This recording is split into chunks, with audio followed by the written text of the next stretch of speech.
என்னடா இந்த போட்டோவை இங்க மாட்டி வச்சிருக்க? அதுக்கு என்ன இப்போ? இல்லடா, நீ கட்டில ஜாலியா இருக்கும்போது பட்டுன்னு போட்டோவுக்கு உயிர் வந்து எட்டி பாத்துருச்சுன்னா லைட் ஆஃப் பண்ணிடுறேன். போலீஸ்காரன் கண்ணுடா, இருட்டிலையும் போன மாதிரி பளிச்சுன்னு தெரியும். அதுக்கு என்ன பண்ணணுங்கிற இப்போ? அந்த மாதிரி எசகபசகான நேரத்துல கண்டுக்காம போட்டோவை செவுத்து பக்கம் திருப்பி வச்சுட்டு நீ பாட்டுக்கு இங்க கட்டில. சரி விடு.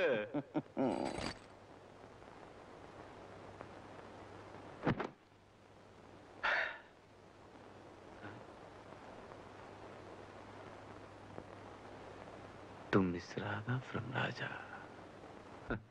Miss Radha, இன்னைக்கு ஒரு நாள் நீ மிஸ்ஸஸ் ரவி.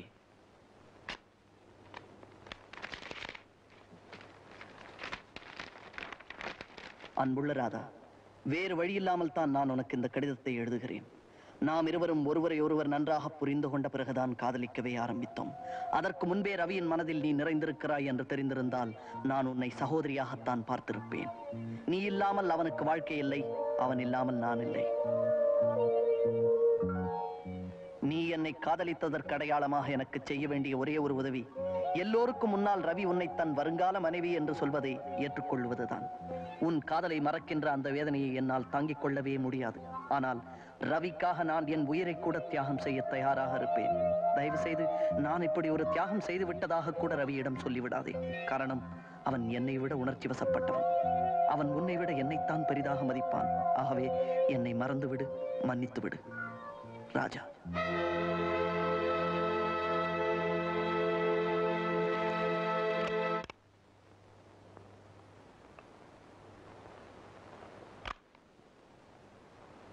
உங்க ஃபீஸ கொடுக்கறதுக்கு நான் வந்திருக்கேன் ரவி.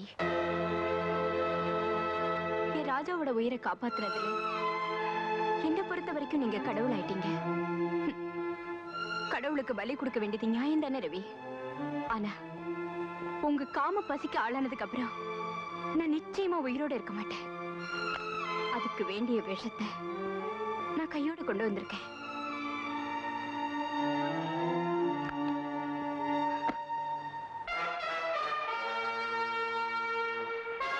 கவலைப்படாதீங்க ரவி. உங்க நிபந்தனைப்படியே இன்னைக்கு ராத்திரி பூரா உங்க கூட இருந்துட்டு பொழுது விடிஞ்சதுக்கு அப்புறம் தான் நான் இந்த விஷத்தை சாப்பிடுவேன். அந்த விஷத்தை நான் தான் சாப்பிடணும். உன்னையும் என் ராஜாவையும் தப்பா புரிஞ்சுக்கிட்ட பாவி நான் தான், துரோகி நான் தான். ராதா, நான் உடனே என் ராஜாவை பார்க்கணும். Please please Radha, please.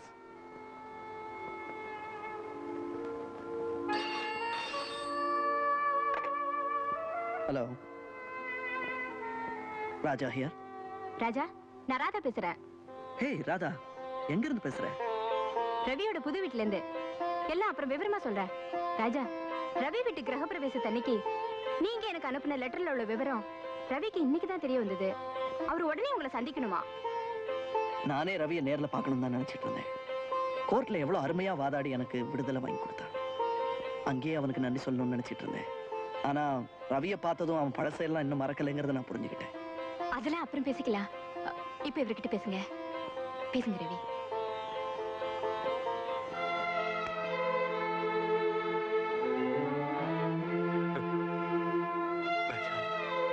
ராஜா, ரவி, என்னடா சின்ன பிள்ளை மாதிரி அழுதுகிட்டு சொன்னகள். ரவி, டேய், என்னடா வெக்கம் அல்ல? ஆம்பளை இறந்துகிட்டு அழுதுகிட்டு. நான் நீ எப்படி இருக்க? நான் உங்ககிட்ட ரொம்ப மோசமா நடந்துக்கிட்டேன். போடா, நடந்த எல்லாம் ஒரு கெட்ட கனவா நினைச்சு மறந்து. உன் நிலைமையில் நான் இருந்திருந்தா நானும் அப்படித்தான் நடந்துட்டு இருப்பேன். நீ அப்படிப்பட்டவன் இல்ல. இன்னொரு வாட்டி அதை பத்தி பேசின போதவாங்க ராஸ்கல். கங்க்ராச்சுலேஷன்ஸ் வக்கீல் சார். போனை வச்சுட்டு வெளியில வாங்க. Come out. ஹலோ,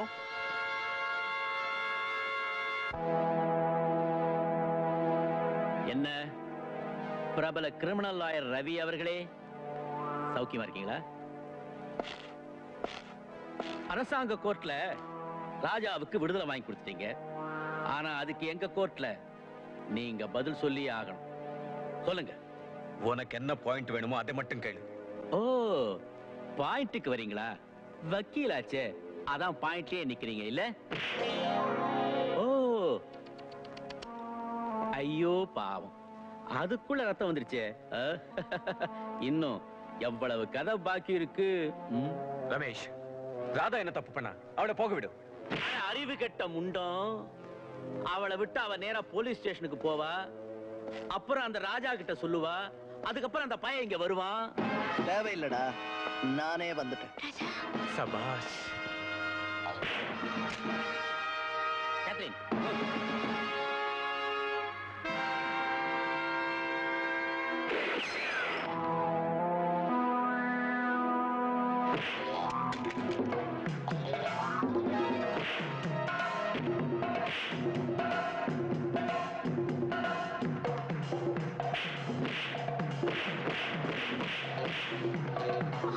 ராஜா.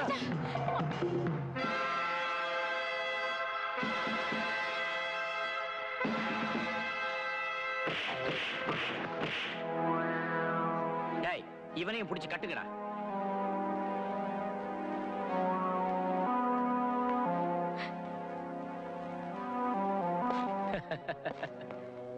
இன்ஸ்பெக்டர் ராஜா, நான் நினைச்சா இந்த நிமிஷமே உன்னை சுட்டு பொசிக்கிட முடியும். நீ எங்களுக்கு எவ்வளவோ கெடுதல் செஞ்சிருக்க. அதனால உன்னை அணு அணுவா சித்திரவதை செஞ்சு துடிதுடிக்க சாக வைக்க போறேன். அதுக்கு முன்னாடி ஒரு சின்ன கேள்விக்கு மட்டும் பதில் சொல்லு. எங்களை பத்தி அப்பப்போ உனக்கு இன்ஃபர்மேஷன் கொடுக்கறது யாரு? என் உயிரே போனாலும் அதை நான் சொல்ல மாட்டேன். ஓ, ஆ,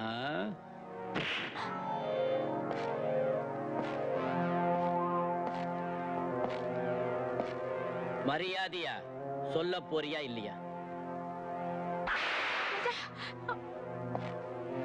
my dear leading criminal lawyer mister Ravi, உங்க உயிருக்குயிரான நண்பர்கிட்ட நான் யாருன்னு புரியும்படியா சொல்லு.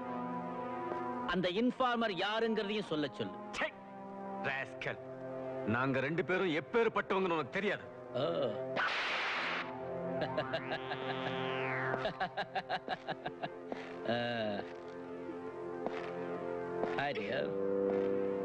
உன்னை தனியா கவனிச்சுக்க. ராஜா, சொல்ல போறியா இல்லையா?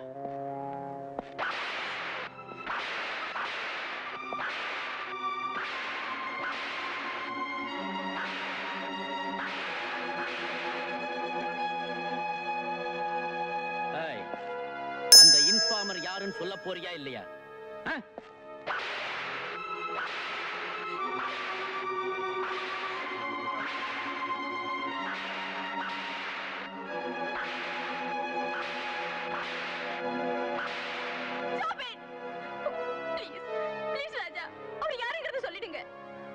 ஆமாண்டா ராஜா, சொல்றாப்பா.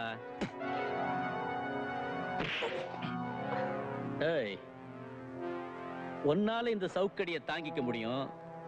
ஆனா உன் காதலி பாவம் பட்டு மேனி, அவளால இந்த அடி தாங்க முடியாது. பாஸ்டர்ட். இப்போவாவது உண்மையை சொல்லு. சொல்ல மாட்ட? உன் காதலியை அடிச்சாதான் உங்ககிட்ட இருந்து உண்மை வரும் போல் இருக்குல்ல?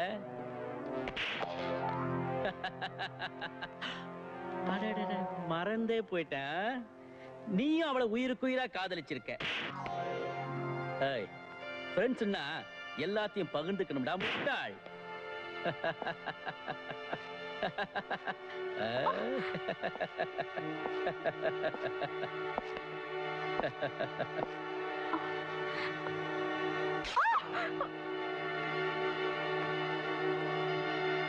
Ramesh, stop it. Catherine, what is this? Ramesh, உன்னால பழிவாங்கப்பட்ட எவ்வளவோ பேர்ல எங்க அக்காவும் ஒருத்தி. எங்க அக்கா புருஷன் தான் டோனி. உன் மேல வஞ்சம் தீர்த்துக்க நாங்க ரெண்டு பேரும் முடிவு பண்ண. அதனாலதான் உன்னோட ஒவ்வொரு நடவடிக்கையையும் அப்பப்ப நான் டோனி மூலியமா போலீஸ்க்கு இன்ஃபார்ம் பண்ணிட்டு இருந்தேன். அந்த இன்ஃபார்மர் நான் தான். அது நீதானா? ஆமா, நானேதான். முதல்ல அந்த சவுக்க கீழே போடு. I say drop it.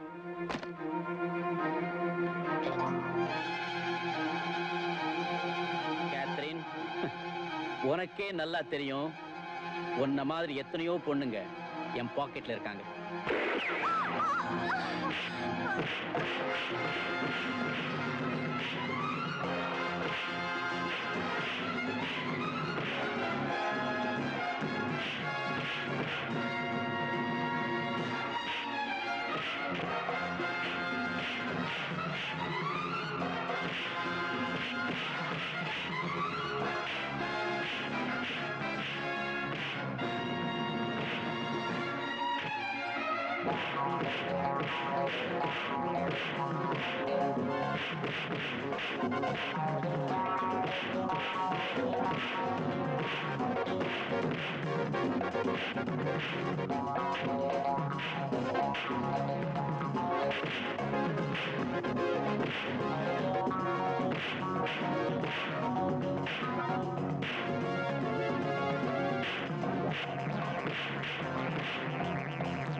இனிமே இந்த ஊர்ல இருக்கிற நமக்கு ஆபத்து.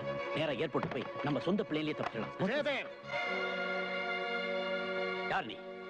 டோனி. உன்னை பழி வாங்குறதுக்காக ரொம்ப நாளா காத்துட்டு இருக்கேன். ரஹ்மான்,